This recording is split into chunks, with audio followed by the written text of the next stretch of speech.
તો વાત કરીએ પાટણની, તો પાટણના હારીજમાં વરસાદી પાણી ભરાયા છે, જ્યાં સોમનાથ નગરમાં મકાનોમાં વરસાદી પાણી ભરાયા, ત્યારે 20 જેટલા લોકોને સ્કૂલમાં સ્થળાંતરિત કરવામાં આવ્યા. તંત્ર દ્વારા કોઈ વ્યવસ્થા ન કરવાના આક્ષેપ કરાયા છે, ત્યારે જલારામ સેવા સમિતિ આવી લોકોની વહારે, જ્યાં સમિતિ દ્વારા જમવાનું પૂરું પાડવામાં આવી રહ્યું છે, ત્યારે હારીજનું વહીવટીતંત્ર આ ખાડા કાન કરી રહ્યું છે. સતત 3 દિવસથી જે વરસાદ પડી રહ્યો છે, વરસાદના કારણે સમગ્ર ગુજરાતની અંદર અને પાટણ જિલ્લામાં એલર્ટ આપવામાં આવ્યું છે. અધિકારીઓને 24 કલાક હાજર રહેવા માટેની પાટણ જિલ્લા કલેક્ટર પણ સૂચના આપવામાં આવી છે.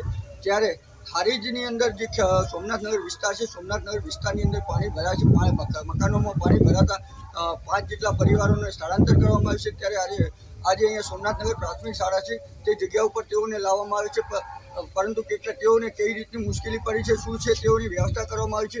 તેને લઈ આજે કેટીવી ન્યૂઝ દ્વારા દ્વારા એવું જાણવામાં આવ્યું કે અમને કોઈ વ્યવસ્થા મળેલ નથી, સરકારી તંત્ર કોઈ આવ્યું નથી. અન્ય એક સંસ્થા છે, જે સંસ્થા દ્વારા તેમને ભોજનની વ્યવસ્થા કરવામાં આવી છે.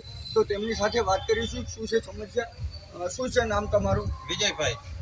શું તકલીફ, કેટલા પરિવારો અહીંયા રહો છો? અહીંયા 20 જણા છીએ, બધા કુલ ચાર પાંચ ઘરના માણસ છીએ. અમારે સોમનાથનગર ઘરમાં પાણી ભરાઈ ગયા છે. હાથોરામાં અમને નિસારની અંદર જગ્યા મળી છે રહેવાની, પણ કોઈ સરકારી તંત્ર પૂછવામાં આવતું નહીં. અને અમારે ખાવા પીવાનું જલારામ ટેસ્ટવાળા 2 ટાઈમ આવી જાય છે, કોઈ ચા પાણી આવતા નહીં, જમવાનું આપી જાય છે. કોઈ સરકાર પૂછવા આવતી નહીં, કોઈ નગરપાલિકા વાળા નહીં કે કોઈ પંચાયત વાળા નહીં. સતત